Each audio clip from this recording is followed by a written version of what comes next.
Hello everyone, ലുഗ്രാറിൻ്റെ പുതിയൊരു ക്ലാസ്സിലേക്ക് ഏവർക്കും സ്വാഗതം. അപ്പോൾ നമ്മൾ ഇന്ന് നോക്കുന്നത് ഒരു ക്വസ്റ്റ്യൻ പേപ്പർ ഡിസ്കഷനാണ് കേട്ടോ.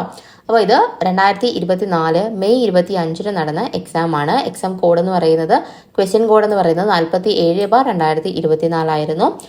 SDI സെക്രട്ടറി, അതുപോലെ അസിസ്റ്റന്റ് മാനേജർ, മാർക്കറ്റ് ഓർഗനൈസർ, അതുപോലെ എക്സൈസ് ഇൻസ്പെക്ടർ, ആ പറയുന്ന പോസ്റ്റുകൾക്കൊക്കെ വേണ്ടിയിട്ട് നടന്ന പ്രിലിംസിന്റെ ക്വസ്റ്റ്യൻ പേപ്പറാണ് നമ്മൾ നോക്കുന്നത്. സെക്കൻഡ് സ്റ്റേജ് ആണ് കേട്ടോ ഈ 47/2024 എന്ന് പറയുന്നത്. അപ്പൊ നമുക്ക് നേരെ ക്വസ്റ്റ്യനിലേക്ക് പോകാം. അപ്പൊ നമുക്ക് ഓരോ ക്വസ്റ്റ്യൻസും കറക്റ്റ് ആയിട്ട് തന്നെ പഠിച്ചു പോവുകയാണെങ്കിൽ നമുക്ക് ഓരോരോ മേഖലകൾ മനസ്സിലാവും. അപ്പൊ ആ മേഖലകൾക്കൊക്കെ നിങ്ങൾ പഠിക്കുന്ന സമയത്ത് ആ മേഖലകളിലുള്ള ക്വസ്റ്റ്യൻസിനെ കുറച്ചും കൂടെ ഊന്നൽ കൊടുത്ത് പഠിക്കാനായിട്ട് ശ്രമിക്കുക. അപ്പൊ ക്വസ്റ്റ്യൻ പേപ്പർ 2 മീഡിയത്തിലും ഉണ്ട്, ഇംഗ്ലീഷിലും ഉണ്ട്, മലയാളത്തിലും ഉണ്ട്. നമുക്ക് സൗകര്യമുള്ള മീഡിയം നോക്കിയിട്ട് ക്വസ്റ്റ്യൻ വായിക്കാം കേട്ടോ. അപ്പൊ ഇപ്പൊ ഞാൻ എടുത്തിരിക്കുന്നത് മലയാളത്തിലുള്ള ക്വസ്റ്റ്യൻസ് ആണ്. അപ്പൊ നമുക്ക് ഓരോരോ ക്വസ്റ്റ്യൻസ് ആയിട്ട് നോക്കാം. ഫസ്റ്റ് ക്വസ്റ്റ്യൻ എന്ന് പറയുന്നത്, താഴെ കൊടുത്തിരിക്കുന്ന പ്രസ്താവനകളിൽ ശരിയായത് ഏതെന്നാണ്. ആൻസർ, ക്വസ്റ്റ്യൻ ചോദിച്ചിരിക്കുന്നത് ശരിയായത് ഏതെന്നാണ്. അപ്പോൾ ഒന്നാമത്തെ ഓപ്ഷൻ എന്ന് പറയുന്നതാണ്, നാണു ആശാനെ അയ്യാസ്വാമികൾക്ക് പരിചയപ്പെടുത്തിയത് ചട്ടമ്പി സ്വാമികളാണ്. നാണു ആശാനും അയ്യാസ്വാമിയൊക്കെ പരിചയപ്പെട്ടോ എന്നുള്ളത് നമുക്കറിയില്ല, നമുക്ക് വെയിറ്റ് ചെയ്യാം. വേദാധികാര നിരൂപണം എന്ന പുസ്തകം എഴുതിയത് ചട്ടമ്പി സ്വാമികളാണ്. അപ്പൊ ഇതെന്താണ്, ഇത് ശരിയായിട്ടുള്ള ഒരു പ്രസ്താവനയാണെന്ന് നമുക്ക് അത്യാവശ്യം അറിയാം. അത്യാവശ്യം നവോത്ഥാനം പഠിക്കുന്നവർക്ക് അറിയാവുന്ന ഒരു കാര്യമാണ് ഇത്. ചട്ടമ്പി സ്വാമികളുടെ പുസ്തകമാണ് ഇത് വേദാധികാര നിരൂപണം എന്ന് പറയുന്നത്. അപ്പൊ അത് ശരിയാണെന്ന് നമുക്ക് ഉറപ്പാണ്. അപ്പൊ അങ്ങനെ തന്നെ നോക്കുമ്പോഴത്തേക്ക് എന്തൊക്കെയാണ്, ഓപ്ഷൻ എയും സിയും അവിടെ തന്നെ ക്യാൻസൽ ആയത് പോയി. ഇനി ബി ആണോ ഡി ആണോ എന്നുള്ളത് നോക്കിയാൽ മതി. അപ്പൊ മൂന്നാമത്തെ സ്റ്റേറ്റ്മെന്റ് ശരിയാണെങ്കിൽ നമുക്ക് ഡയറക്ട്ലി നാലാമത്തെ ഓപ്ഷനിലേക്ക് പോകാനായിട്ട് സാധിക്കും. അങ്ങനെയാണ് നമ്മൾ ഓപ്ഷൻ നിന്ന് കണ്ടുപിടിക്കേണ്ടത് കേട്ടോ. അപ്പൊ സ്റ്റേറ്റ്മെന്റ് ക്വസ്റ്റ്യൻസ് വരുമ്പോഴത്തേക്ക് ഒരുപാട് പാനിക് ഒന്നും ആകാതെ നിങ്ങൾ എന്ത് ചെയ്യുക, ഓപ്ഷൻസ് നിന്ന് കണ്ടുപിടിക്കാനായിട്ട് മാക്സിമം ശ്രമിക്കുക. അപ്പൊ നമുക്ക് കുറച്ചും കൂടി നമുക്ക് കുറച്ചുകൂടി ടൈം അവിടെ എന്ത് ചെയ്യാൻ പറ്റും, സേവ് ചെയ്യാനായിട്ട് പറ്റും. മൂന്നാമത്തെ ഓപ്ഷൻ എന്ന് പറഞ്ഞാൽ തന്നിരിക്കുന്നത് എന്താണ്, പണ്ഡിറ്റ് കറുപ്പിന്റെ നേതൃത്വത്തിലാണ് കൊച്ചിൻ പുലയ മഹാസഭ സ്ഥാപിതമായത്. ഈ പറയുന്ന സ്റ്റേറ്റ്മെന്റ് എന്താണ്, ശരിയാണ്. അപ്പൊ ഇവരുടെ മെയിനായിട്ടും ഈ പറയുന്ന നവോത്ഥാന നായകരുടെ പുസ്തകങ്ങൾ, അതുപോലെ തന്നെ അവരുടെ സംഘടനകൾ, അവർ രൂപീകരിച്ചിട്ടുള്ള പ്രസ്ഥാനങ്ങൾ ഏതൊക്കെയാണ് എന്നുള്ളതെല്ലാം കറക്റ്റായിട്ട് തന്നെ പഠിച്ചു വെച്ചിരിക്കുക. അപ്പോൾ അതിൽ നിന്ന് തന്നെ നമുക്ക് എന്ത് ചെയ്യാൻ പറ്റും, നമുക്ക് സോർട്ട് ചെയ്ത് എടുക്കാനായിട്ട് പറ്റും. അപ്പം ഇതിൽ നിന്ന് തന്നെ നമുക്ക് കിട്ടിയ ആൻസർ ഏതാണ്, മുകളിൽ പറഞ്ഞവയെല്ലാം എന്താണ്, ശരിയെന്നാണ് പറഞ്ഞിരിക്കുന്നത്. അപ്പോൾ നാലാമത്തതും കൂടെ നോക്കാം. വക്കം മൗലവിയാണ് ഇസ്ലാം ധർമ്മപരിപാലന സംഘം സ്ഥാപിച്ചത്. അപ്പോൾ ഇസ്ലാം ധർമ്മപരിപാലന സംഘം സ്ഥാപിച്ചത് ആരാണ്, വക്കം മൗലവിയാണ്. അതുപോലെ കൊച്ചിൻ പുലയ മഹാസഭ സ്ഥാപിച്ചതാരാണ്, പണ്ഡിറ്റ് കറുപ്പനാണ്. വേദാധികാര നിരൂപണം എഴുതിയതാരാണ്, ചട്ടമ്പി സ്വാമികളാണ്. നാണു ആശാനെ അഥവാ ശ്രീനാരായണ ഗുരുവിനെ അയ്യാസ്വാമികൾക്ക് പരിചയപ്പെടുത്തിയതാരാണ്, ചട്ടമ്പി സ്വാമികളാണ് പരിചയപ്പെടുത്തിയത്. അപ്പൊ ഇതെല്ലാ സ്റ്റേറ്റ്മെന്റും എന്താണ്, ശരിയാണ് കേട്ടോ. അടുത്ത ക്വസ്റ്റ്യൻ, മരുതം ചേരുംപടി ചേർക്കുക.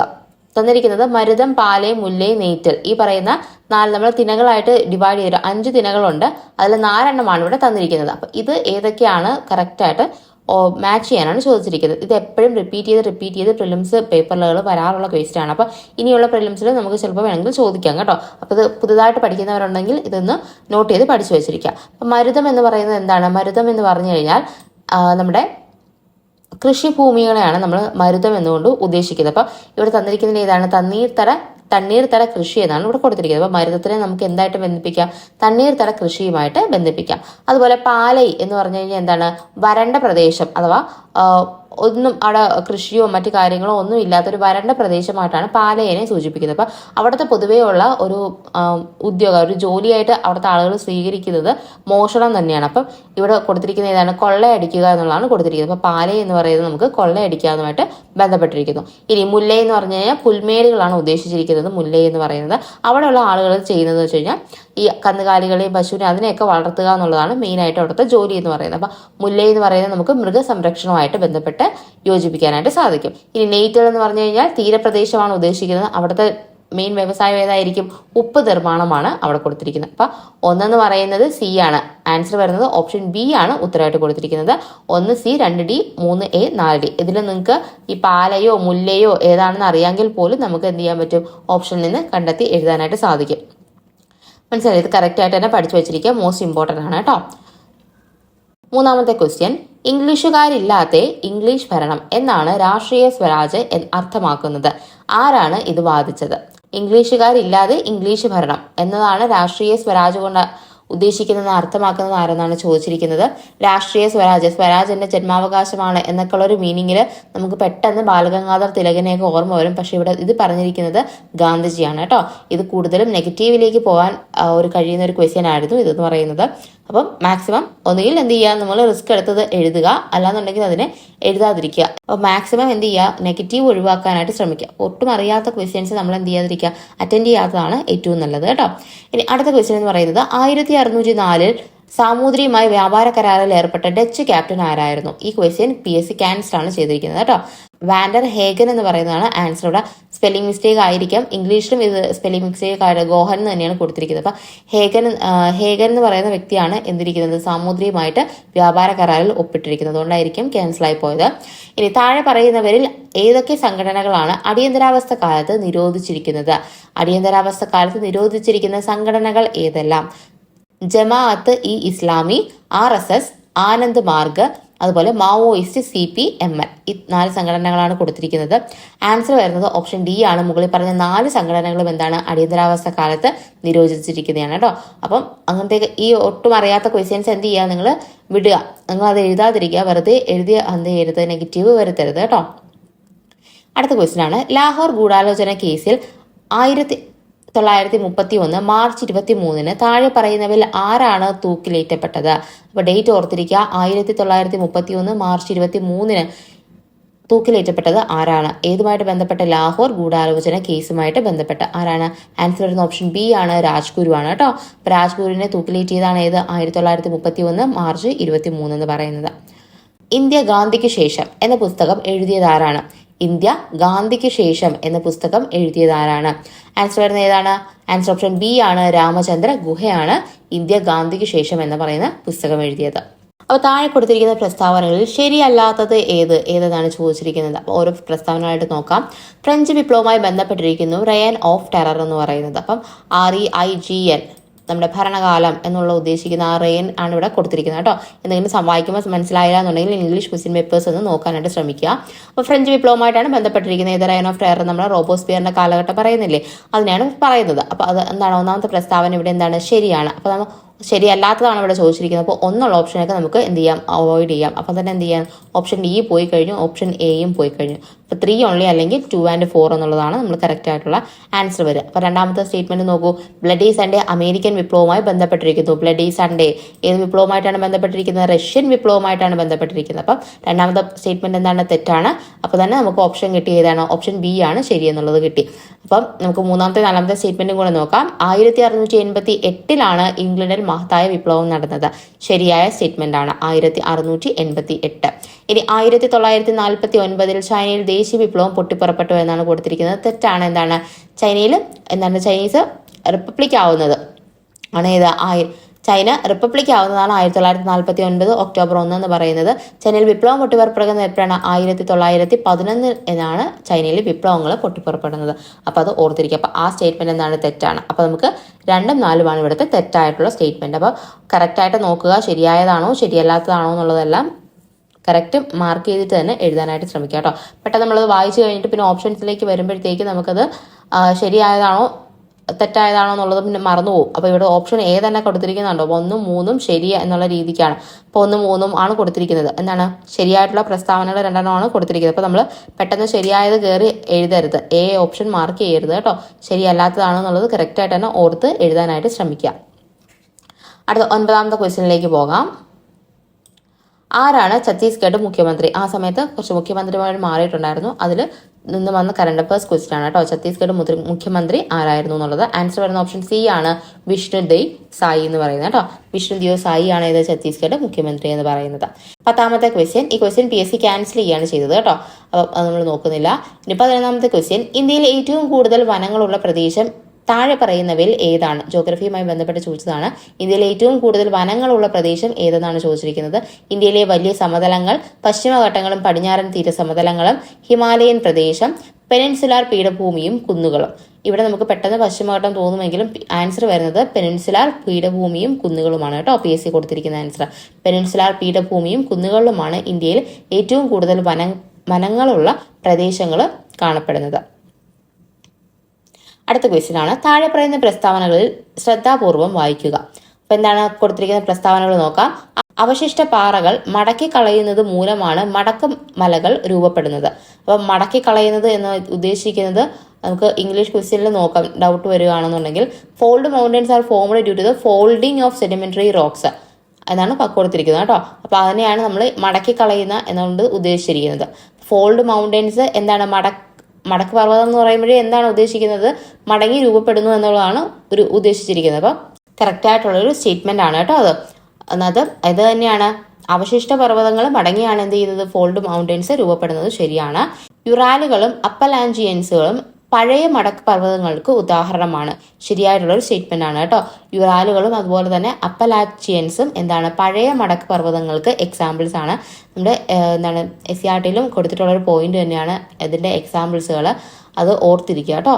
ഇനി ആൻഡീസും ഹിമാലയവും ഇളം മടക്ക് പർവ്വതങ്ങൾക്ക് ഉദാഹരണമാണ്. ഇളം മടക്കെന്നാണ് ഇവിടെ കൊടുത്തിരിക്കുന്നത്. ഇംഗ്ലീഷ് ക്വസ്റ്റ്യൻ പേപ്പറിൽ കറക്റ്റ് ആയിട്ട് കൊടുത്തിട്ടുണ്ട് കേട്ടോ. ഇളം എന്നല്ല, യങ് ഫോൾഡ്, എങ്ങനെയാണ് അവർ ഇളം എന്നായിട്ട് കൊടുത്തിരിക്കുന്നത്. അപ്പം നിങ്ങൾ കറക്റ്റായിട്ട് മനസ്സിലായില്ല എന്നുണ്ടെങ്കിൽ എന്തെങ്കിലും ഒരു സംശയം തോന്നിക്കഴിഞ്ഞാൽ ക്വസ്റ്റ്യൻ പേപ്പർ നോക്കുക കേട്ടോ. അപ്പോൾ ഇളം മടക്ക് പർവ്വതം എന്ന് വെച്ചാൽ യങ് ഫോൾഡ് മൗണ്ടൻസ് ആണ്. അതിന് എക്സാമ്പിൾസ് ആണ് ഏതൊക്കെ, ആൻഡീസും അതുപോലെ തന്നെ ഹിമാലയം എന്ന് പറയുന്നത് ശരിയായിട്ടുള്ള സ്റ്റേറ്റ്മെന്റ് ആണ്. അപ്പം ഈ പറയുന്ന 3 സ്റ്റേറ്റ്മെന്റ്സും എന്താണ്, ശരിയാണ്. ആൻസർ വരുന്നത് ഓപ്ഷൻ A ആണ് കേട്ടോ. അടുത്ത ക്വസ്റ്റ്യൻ നോക്കാം. താഴെ കൊടുത്തിട്ടുള്ള പ്രസ്താവനകൾ പരിശോധിക്കുക. അപ്പോൾ ഇവിടെയും പരിശോധിക്കുക എന്ന് തന്നെയാണ് പറഞ്ഞിരിക്കുന്നത്. വടക്കൻ അർദ്ധഗോളത്തിലെ ശീതകാല അറുതികൾക്കും വസന്ത വിഷുവത്തിനും ഇടയിൽ ഭൂമി പെരിഹീലിയൻ ആയിരിക്കുന്ന ദിവസം ആരംഭിക്കുന്നു, അല്ലെങ്കിൽ ദിവസം സംഭവിക്കുന്നു. അപ്പൊ എന്താ തന്നിരിക്കുന്ന, പെരിഹീലിയൻ എന്നാണ്, അപ്ഹീലിയൻ എന്നാണ് എന്നുള്ളത് കറക്റ്റ് ആയിട്ട് പഠിച്ചു വെച്ചിരിക്കുക. അപ്പൊ എന്നാണ് പെരിഹീലിയൻ ദിവസം എന്ന് പറയുന്നത്? പെരിഹീലിയൻ എന്ന് പറയുന്നത് ജനുവരി 3-നാണ് കേട്ടോ, പെരിഹീലിയൻ എന്ന് പറയുന്നത്. അപ്പം ഇത് പെരിഹീലിയനും അപ്ഹീലിയനും അറിയാമെങ്കിലും അതുപോലെ തന്നെ ആ ഒരു സൂര്യന്റെ അയനാന്തം അതെല്ലാം അറിയാമെങ്കിൽ എഴുതാൻ പറ്റുന്ന ഒരു ക്വസ്റ്റ്യൻ ആണ്. നമുക്ക് SCRT-യിൽ പോലും തന്നിട്ടുള്ള ഒരു പോർഷൻ ആണ്. അപ്പൊ നന്നായിട്ട് തന്നെ പഠിച്ചിരിക്കാനായിട്ട് ശ്രമിക്കുക കേട്ടോ. അപ്പൊ വടക്കൻ അർദ്ധഗോളത്തിലെ കാര്യമാണ് ഇവിടെ പറഞ്ഞിരിക്കുന്നത്. ശീതകാല അറുതികൾ എപ്പോഴാണ് വരുന്നത്? ശീതകാല അറുതികൾ എന്ന് പറയുമ്പോൾ നമുക്ക് ശൈത്യ അയനാന്തത്തിന്റെ സമയം എന്നാണ് ഉദ്ദേശിക്കുന്നത്. അപ്പൊ എന്താണ്, ഡിസംബർ 22 ഇത് ആ ഒരു കാലയളവെന്ന് പറയുന്നത്. അപ്പൊ അത് മുതൽ വസന്ത വിഷുവത്തിനും ഇടയിൽ എന്നാണ് പറയുന്നത്. വസന്ത വിഷുവം ഏത് സമയത്താണ് വരുന്നത്? ജൂൺ 22-നാണ് വസന്ത വിഷുവം എന്ന് പറയുന്നത്. അപ്പൊ ഡിസംബർ 22-നും ജൂൺ 22-നും ഇടയിലാണോ ജനുവരി 3 എന്ന് പറയുന്നത്? അതാണ് ഇവിടെ ചോദിച്ചിരിക്കുന്നത് കേട്ടോ. അപ്പോൾ വടക്കൻ അർദ്ധഗോളത്തിന്റെ കാര്യമാണ് പറഞ്ഞിരിക്കുന്നത്. ഇപ്പൊ കറക്റ്റ് ആയിട്ട് തന്നെ ഓർത്തിരിക്കുക. അപ്പൊ ഒന്നാമത്തെ സ്റ്റേറ്റ്മെന്റ് എന്താണ്, ശരിയാണ്.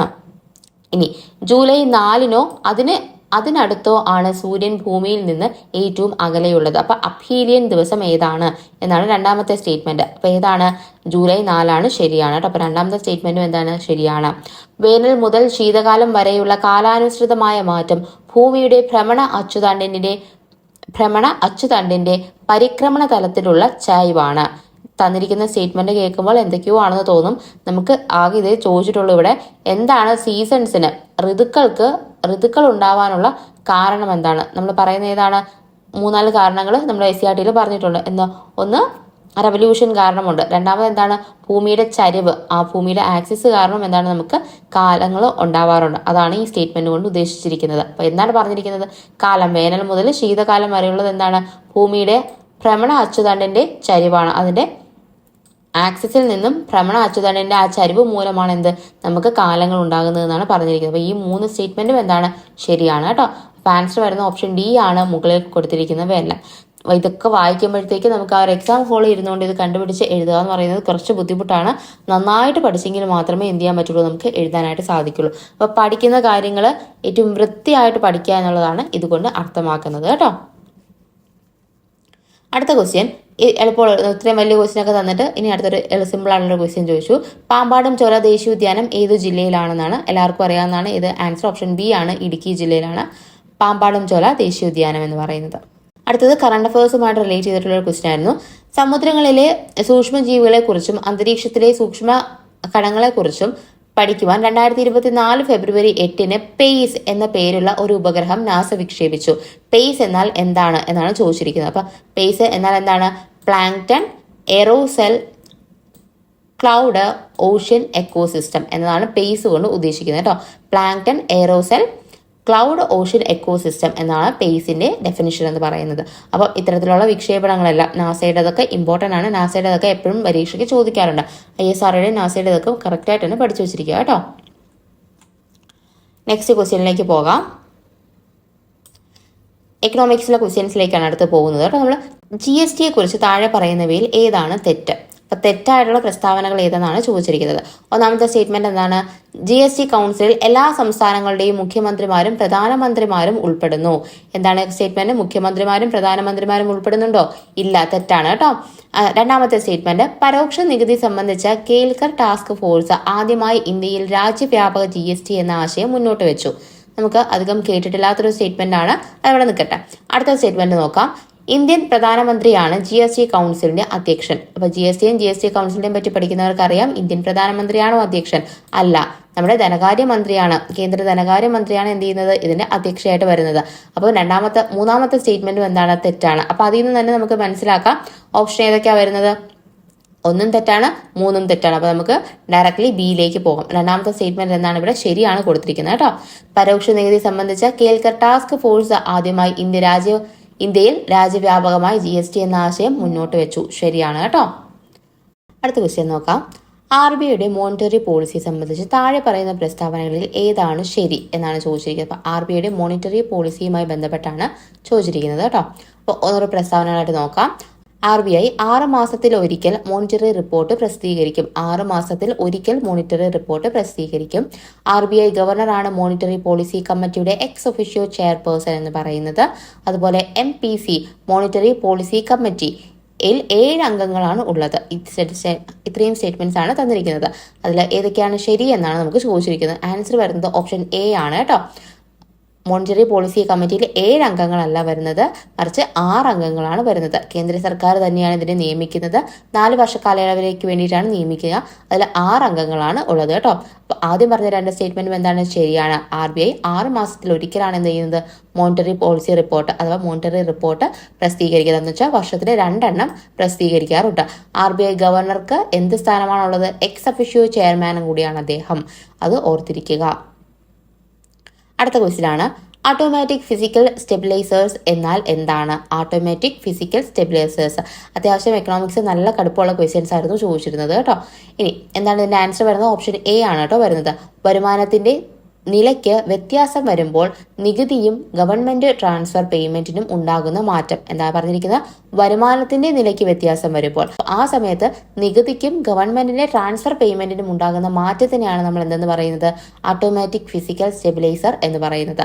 പൈസയെ നമ്മൾ എന്ത് ചെയ്യണം? എക്കണോമിയിൽ എപ്പോഴും സ്റ്റെബിലൈസ് ചെയ്ത് തന്നെ നിർത്തിയിരിക്കണം, അല്ലെങ്കിൽ എന്ത് ചെയ്യും? എക്കണോമി തകർന്നു പോകും. അപ്പൊ ഓട്ടോമാറ്റിക് ഫിസിക്കൽ സ്റ്റെബിലൈസർ എന്നാണ് ഉദ്ദേശിക്കുന്നത് വരുമാനത്തിന്റെ നിലയ്ക്ക് വ്യത്യാസം വരുമ്പോൾ നികുതിക്കും ഗവൺമെന്റ് ട്രാൻസ്ഫർ പേയ്മെന്റിനും ഉണ്ടാകുന്ന മാറ്റത്തിനെയാണ് ഓട്ടോമാറ്റിക് ഫിസിക്കൽ സ്റ്റെബിലൈസർ എന്ന് പറയുന്നത്. അടുത്ത question, system of national income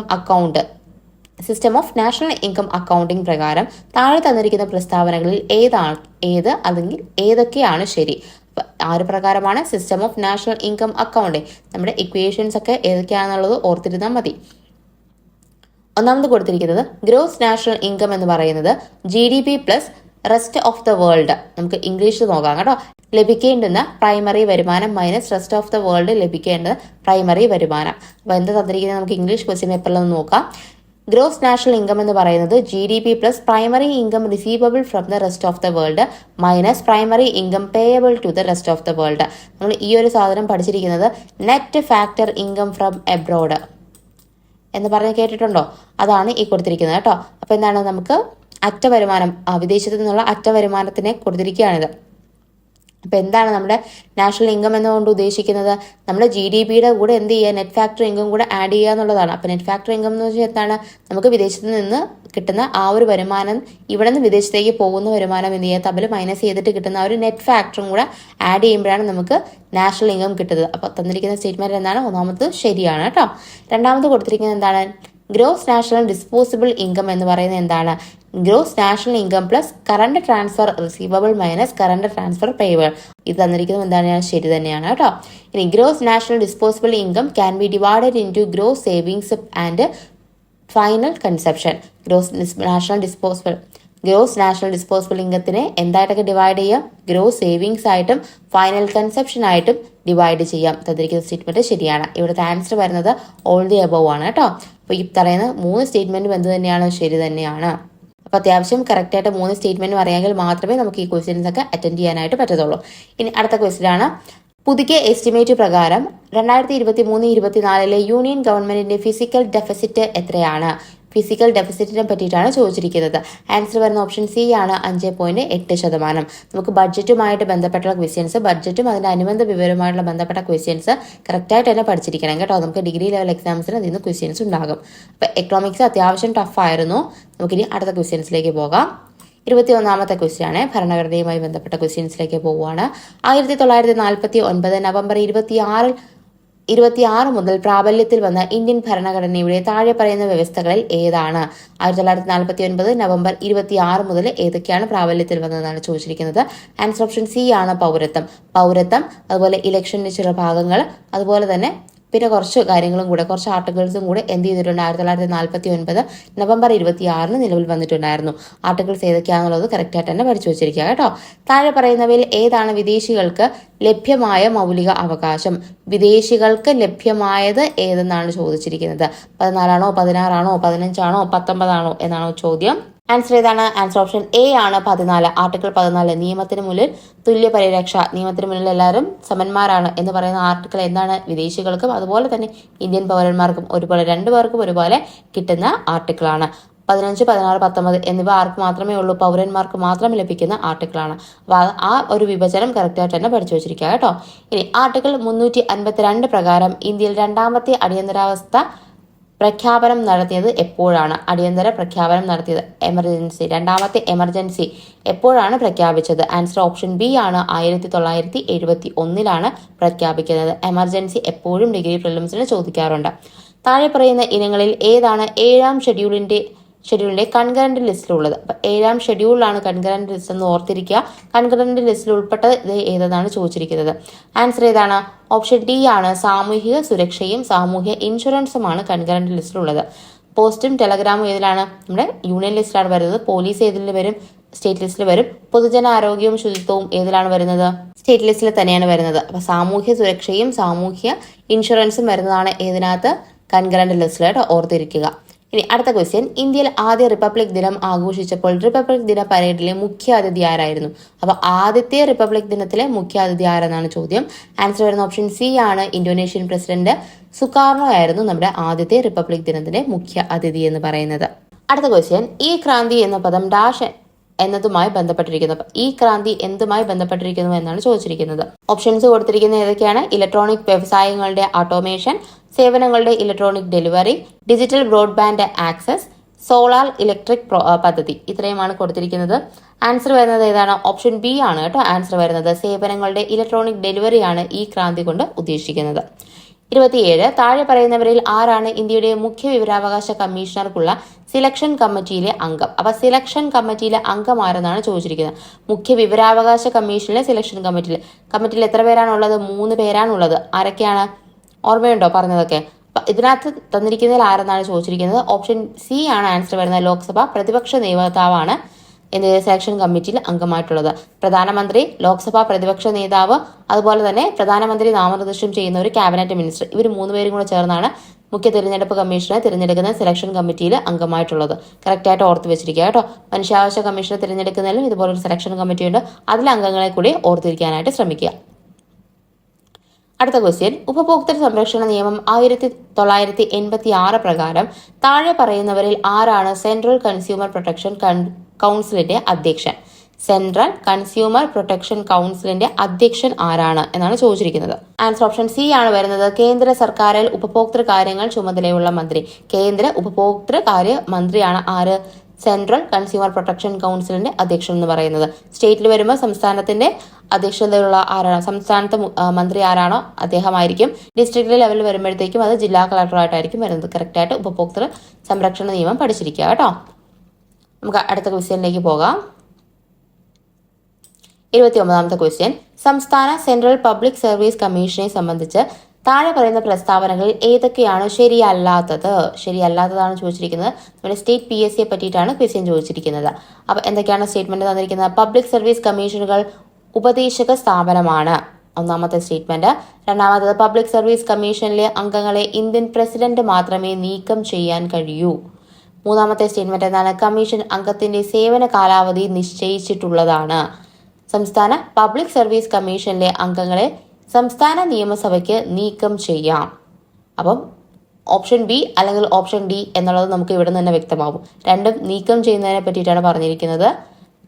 ഇവിടെ ഒരെണ്ണം പറഞ്ഞിട്ടുണ്ട് മാത്രമേ നീക്കം ചെയ്യാവൂ, ഇവിടെ നിയമസഭ. അപ്പൊ നമുക്ക് ബിയോ ഡിയോ ആണെന്ന് ഇതിൽ നിന്ന് തന്നെ ഇതിനൊന്നും പറ്റിയിട്ട് പഠിച്ചിട്ടില്ലാത്ത ഒരാൾക്ക് പോലും മനസ്സിലാക്കാനായിട്ട് പറ്റും. അപ്പൊ ആൻസർ വരുന്നത് ഏതാണ്? ഇവിടെ ഓപ്ഷൻ ഡി ആണ് ഇവിടെ ആൻസർ വരുന്നത്. സംസ്ഥാന പബ്ലിക് സർവീസ് കമ്മീഷനെ സംസ്ഥാനത്തെ നിയമസഭയ്ക്ക് എന്ത് ചെയ്യാൻ പറ്റില്ല? നീക്കം ചെയ്യാൻ പറ്റും എന്നാണ് പറഞ്ഞിരിക്കുന്നത്.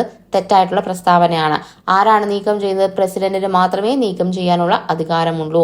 ശരിയായിട്ടുള്ള സ്റ്റേറ്റ്മെന്റ് അതാണ്. അപ്പൊ പബ്ലിക് സർവീസ് കമ്മീഷൻ ഉപദേശക സ്ഥാപനമാണ്, ശരിയാണ്. കമ്മീഷൻ അംഗങ്ങളുടെ സേവന കാലാവധി എന്താണ്? നിശ്ചയിച്ചിട്ടുള്ളതാണ്. എത്ര വർഷമാണെന്നുള്ളത് എന്താണ്? ഓൾറെഡി കോൺസ്റ്റിറ്റ്യൂഷൻ പ്രകാരം നിശ്ചയിച്ചിട്ടുള്ളതാണ്.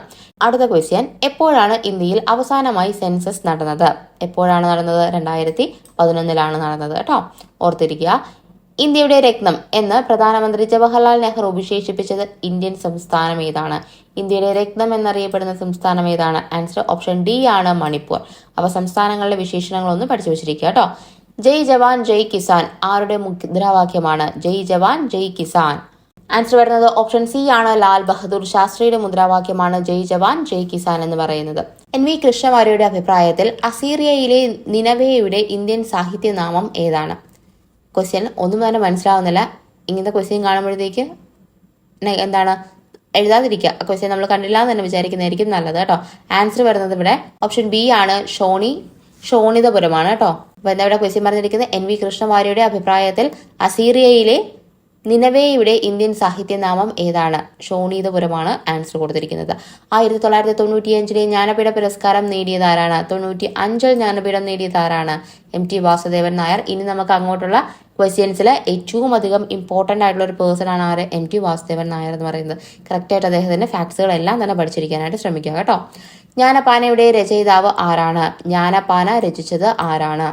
ആൻസർ വരുന്ന ഓപ്ഷൻ ഡി ആണ്, പൂന്താനം നമ്പൂതിരിയാണ് ഇത് ജ്ഞാനപ്പാന രചിച്ചത്. പരമ്പരാഗത നാടോടി നൃത്തമായ ഘൂമർ അറിയപ്പെടുന്ന സംസ്ഥാനം. അപ്പൊ ഘൂമർ എവിടത്തെ നൃത്ത രൂപമാണെന്നാണ് ചോദിച്ചിരിക്കുന്നത്. ആൻസർ വരുന്ന ഓപ്ഷൻ ബി ആണ് കേട്ടോ, രാജസ്ഥാനിലെ നൃത്തരൂപമാണ്. അപ്പൊ പാട്ടൊക്കെ ആലോചിച്ചൊക്കെ എഴുതുക. 37 children's film society of India എപ്പോഴാണ് സ്ഥാപിതമായത്? Children's film society of India സ്ഥാപിതമായത് എന്നാണ്? ആൻസർ ഇസ് ഓപ്ഷൻ ഡി ആണ്, 1955 മെയ് 11 സ്ഥാപിതമായത്. ഈ വക കാര്യങ്ങളൊന്നും നമ്മൾ അധികം കേട്ട് പഠിക്കാത്ത സംഭവങ്ങളാണ്. അപ്പോൾ അറിയത്തില്ലെങ്കിൽ എന്ത് ചെയ്യുക? വിടുക, വെറുതെ നെഗറ്റീവ് അടിക്കരുത് കേട്ടോ. അടുത്ത ക്വസ്റ്റ്യൻ, ക്ഷേത്രപ്രവേശന വിളംബരം പുറപ്പെടുവിച്ച രാജാവ് ആരാണ്? ക്ഷേത്രപ്രവേശന വിളംബരം പുറപ്പെടുവിച്ച രാജാവ് ആരാണ്? ആൻസർ ഓപ്ഷൻ എ ആണ്, ഏത്? ചിത്തിര തിരുനാൾ ബാലരാമ വർമ്മ. 39 2026 ശൈത്യകാല ഒളിമ്പിക്സ് എവിടെയാണ് നടക്കുന്നത്? 26 ശൈത്യകാല ഒളിമ്പിക്സിന്റെ വേദിയാണ് ചോദിച്ചിരിക്കുന്നത്. ആൻസർ എവിടെയാണ്?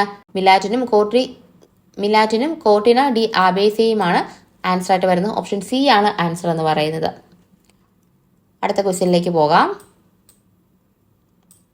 ഏത് സാഹിത്യകൃതിയിൽ താഴെ പറയുന്ന വരികൾ അടങ്ങിയിരിക്കുന്നു? അപ്പൊ തന്നിരിക്കുന്ന ഒരു കൃതിയാണ് ഇത്. ഏതിലെ വരികൾ എന്നാണ് ചോദിച്ചിരിക്കുന്നത് കേട്ടോ. ആൻസർ ഇവിടെ വരുന്നത് ഓപ്ഷൻ സി ആണ്, ഗീതാഞ്ജലി. ഗീതാഞ്ജലിയുടെ വരികളാണ് ഈ കൊടുത്തിരിക്കുന്നത് കേട്ടോ. വരികളൊന്ന് വായിച്ചു നോക്കാനായിട്ട് ശ്രമിക്കുക.